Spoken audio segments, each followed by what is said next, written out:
lagi dengan aku Vio, dan hari ini aku bakalan melanjutin rekap drama Snowdrop episode 12-13 nih teman-teman. Nah, sebelum masuk ke rekapnya, ini aku ada info dari Spot TV kalau katanya episode 14, 15, 16 akan ditayangkan secara berurutan nih teman-teman. Tapi dari pihak JTBC-nya sendiri belum mengumumkan untuk untuk jam tayangnya teman-teman. Tanggalnya udah fix di tanggal 31 kalau nggak salah, tanggal 31 Januari. Terus untuk jamnya belum ada konfirmasi sama sekali dari pihak JTBC-nya. Oke, tanpa berlama-lama langsung kita masuk ke rekap episode 12. Episode 12 dimulai dengan Hana diam-diam masuk ke stasiun TV dan membocorkan info-info yang terjadi di dalam asrama nih teman-teman. Nah, di sisi lain dalam asrama sebelumnya kan Dr. Kang masih terikat nih barengan sama Gyeokchan. Dr. Kang itu ikatannya dicopotin sama Suho, tapi dia malah nyerang Suho, dan yang pastinya Suho juga bisa ngelawan si Dr. Kang ini. Berikutnya, ternyata usut punya usut, dalam asrama itu masih ada satu orang mata-mata dari pihak Korea Utara lagi nih teman-teman. Dia itu melaporkan ke yang katanya adalah papa angkatnya Suho ini kalau Suho itu berkhianat dan bekerja sama dengan Korea Selatan. Nah, ini masih menjadi misteri nih. Bisa aja mata-matanya adalah Bu Ok, terus kemudian Ibu Pi kan udah nggak mungkin, soalnya dia memang bekerja sama pihak Korea Selatan, kepolisian Korea Selatan. Terus yang paling memungkinkan adalah Gyeongja nih teman-teman. Gyeongja adalah ketua asrama di sana teman-teman, yang galak, yang di episode awal yang si Yongro berpapasan terus yang kayak gitu langsung kayak jalannya sopan. Nah, yang itu tuh yang peka sama ribut, dan itu kan kayak lumayan suspicious gitu kan, kayak dia peka sama ribut, terus dia tidurnya jalan, terus dia pokoknya yang dipres sendiri gitu loh teman-teman. Dan itu kemungkinan adalah Gyeongja yang melaporkan kalau Suho itu adalah mata-mata dari Suho berkhianat dari Korea Utara teman-teman. Ya ampun, kebalik-balik ya. Terus kemudian Ibu Pi itu berusaha masuk ke kamarnya Bun Ok teman-teman, dan terjadi sedikit adu mulut di sini. Dan adu mulut itu disaksikan oleh anak-anak kamar 207 yang mana adalah teman-teman Yongro, dan mereka itu mulai mempertanyakan sebenarnya Bun Ok ini siapanya Ibu Pi sih, dan Ibu Pi ini sebenarnya kenapa dia mempertahankan Bun Ok dari awal, padahal kan kayak Bun Ok tuh dari awal kayak penyebab masalah gitu loh, kayak aduh gitu, tapi Bu Pi itu masih mempertahankan dia gitu loh. Nah, berikutnya ada scene dimana Yongro duduk sendirian di prayer room dan Suho menyamperin nih teman-teman. Dan di sini ada scene dimana Suho itu berjanji kalau dia nggak bakalan nyakitin siapapun yang ada di asrama ini, dan dia pengen semuanya itu keluar dengan selamat. Dan itu di sini tuh matanya Suho tuh yang kayak ngomong kayak oh my god, kita kayak aduh nggak bisa aja kita kabur gitu, nikah bareng aja gitu, kagak usah terjerat di asrama ini gitu kan. Aduh, pokoknya di sini tuh kayak aku yang kayak ngerasa Suho itu ngomong sama aku juga kayak gitu. Halo. Oke, lanjut. Nah, di sisi lain Namtaeil itu memasang bom di sekeliling asrama, dan itu ketahuan oleh Changsu. Nah, di sana tuh Changsu udah emosi banget kayak Namtaeil nih, gimana sih lo di dalam itu masih ada anak gua gitu, anak cewek gua satu-satunya, anak cowok gua kemarin baru meninggoy gitu loh, kayak lo nggak ngehargain perasaan gua gitu kan. Yang mana itu kan si kokonya Yongro kan udah nitip pesan ke papanya Yongro untuk jaga Yongro sampai akhir hayatnya gitulah. Nah, kemudian Gangmu itu mengumumkan ke mahasiswa dan menceritakan kalau ada mata-mata dari Korea Utara di antara mahasiswa-mahasiswa ini nih.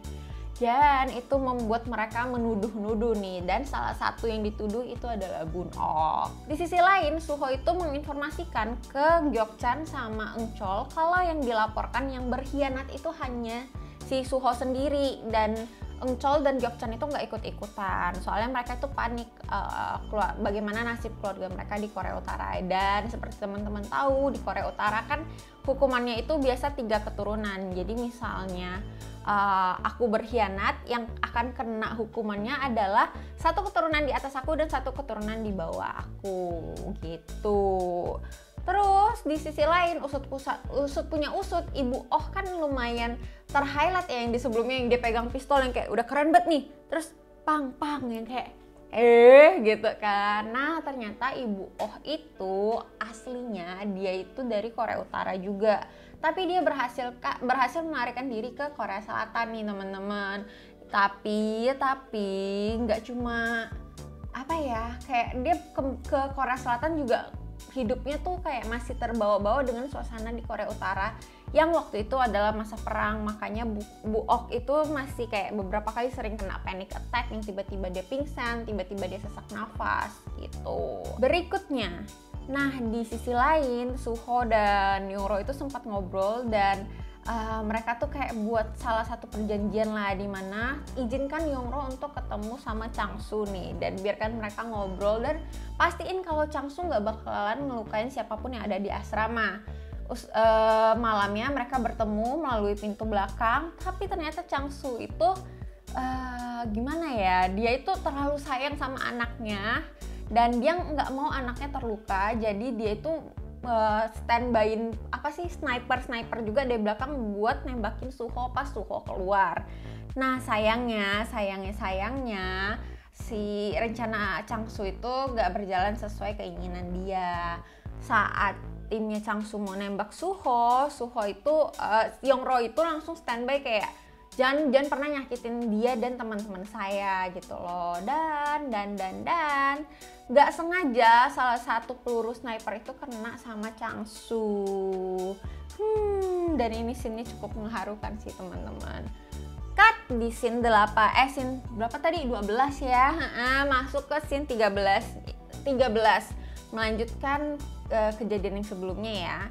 Gyeokchan itu beradu debat sama Suho, yang mana itu Gyeokchan itu sempat nyinggung kayak, lu mau apa sih, ngapain lu pacaran sama anak menteri keamanannya Korea Selatan gitu loh, lu udah tahu lu gak bakal bisa nyatu gitu loh.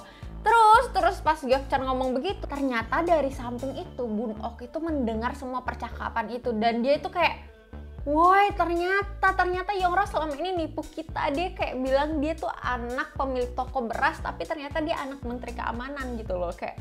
Dan semua kegaduhan ini kan kayak ada karena papanya Youngro juga salah satunya gitu.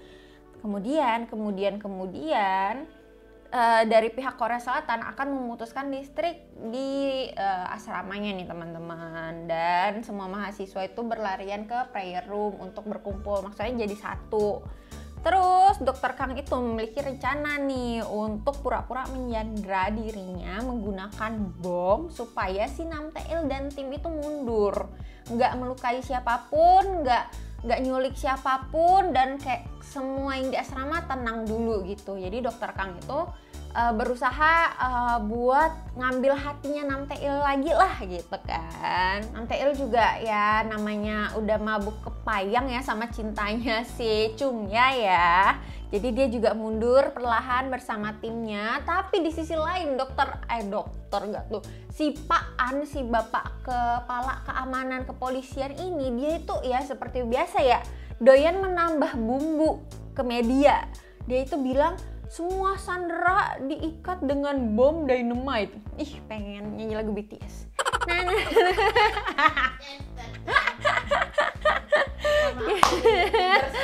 Aduh, ke-trigger ya. Enggak, dynamite yang meledak teman-teman ya. Yang dynamite yang itu juga meledak sih hati kita ya. Beda tapi meledaknya. Oke, lanjut. Nah, Dr. Kang itu memiliki rencana dan dia harus kabur dari asrama untuk menjalankan rencana itu. Yang mana rencananya itu untuk menyelamatkan semuanya nih, terutama tim-tim Korea Utara biar mereka bisa pulang ke Korea Utara dengan selamat. Nah, Suho itu sempat ngomong nih satu kata-kata ke Chungya kayak, dia itu sebenarnya nggak minta banyak, dia cuma berharap kalau kita semua yang dari Korea Utara itu tuh nggak dimanfaatkan oleh siapapun. Soalnya kan seperti yang kita tonton ya dari awal itu kayak hierarki di Korea Utara tuh lumayan banyak, kayak yang nggak mau ya udah buang aja, nggak mau ya udah buang aja gitu loh. Dan Suho itu cuma keinginannya cuma itu doang gitu loh. Oke. Di sisi lain, nah ini nih momen dimana saya lumayan sayang lah sama ibu-ibu istri-istri ya di sini ya. Soalnya akhirnya mereka sedikit berguna nih, terutama si Hong Era yang di awal kan dia cuma yang kayak ini ini dia berguna teman-teman, dilabrak lah tuh istri Namteil barengan sama Namteil, dan katanya, dan dia tuh mengancam bakalan cepuin ke ibu negara nih kalau Namteil bertingkah gini nih, yang mana ibu negara tuh memang udah punya apa ya, kayak hubungan yang kurang baik sama Namteil lah gitu. Oke, move on. Nah, jadi Dokter Kang itu berhasil keluar dari asrama sesuai dengan rencana dan dijemput oleh Namteil. Nah, di sini itu ternyata Hana itu disuruh oleh Gangmu untuk mengikuti semua kegiatan yang dilakukan oleh Chungyah lah, teman-teman, disuruh dimata-matain tanpa sepengetahuan Suho. Ini udah bau-bau apa ya, permasalahan udah kecium ya teman-teman di sini ya. Dan lanjut ke berikutnya teman-teman, kan kita dari awal tuh udah benci banget sama ibu-ibu yang hari-hari ke dukun, hari-hari percaya omongan dukun. Ternyata dukunnya adalah kenalan Chungyah, dan dia itu berhutang budi sama Chungyah, makanya yang dia omongkan ke ibu-ibu itu walaupun nggak masuk akal, tapi ibu-ibu itu percaya itu semua diktean dari Chungyah. Kayak ternyata Chungyah ya emang banyak banget kartunya di mana-mana. Dan ini itu si dukunnya sempat nyampein ke istrinya kepala kepolisian kalau katanya bakalan ada investor masuk yang mengubah kehidupan mereka gitulah. Kan yang mana itu kepala kepolisian si Pak An itu dia tuh dapat duit, maksudnya dapat anggaran lah dari presiden. Sisi lain ternyata Hong Era dan Changsu itu kayak mereka tuh pura-pura kritis aja, tapi di belakang tuh sambil jalan nih apa sih rencana-rencananya. Nah, tapi kita masih belum tahu secara jelas rencananya Changsu itu sebenarnya gimana. Dia sebenarnya mau bunuh Suho atau enggak? Dia sebenarnya mau nyelamatin sesuai janjinya dia ke Yongro atau enggak? Itu kita masih belum tahu nih di sini teman-teman. Dan di asrama itu kan tadi udah ngomong kan, Gangmu ketahuan sama Suho mata-matain Chungyah, berantem lah tuh. Itu matanya Suho di sana tuh yang kayak, woi gue udah percaya sama lu woi, ngapa lu gini? Gue kayak, itu aku ngerasain si Suho, iya Suho, I feel you gitu kan. Dan episode 13 berakhir di scene tersebut. Nah, kurang lebih seperti itu teman-teman untuk episode 12 dan 13. Jadi gimana menurut kalian? Komen di bawah ya. Kayak aduh ini kan udah mau tamat nih ya minggu depan. Mungkin ada yang udah bisa prediksi apakah Chungyah bertobat, apakah.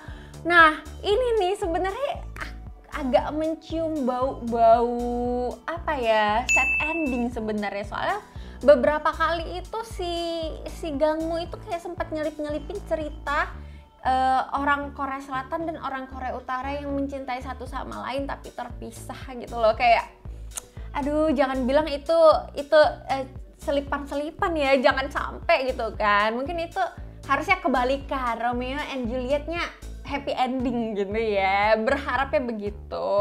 Oke teman-teman, sampai di sini dulu untuk video hari ini. Pastiin kalian subscribe channel Jajang, like dan share video ini kalau kalian suka, dan nyalakan lonceng notifikasinya. See you!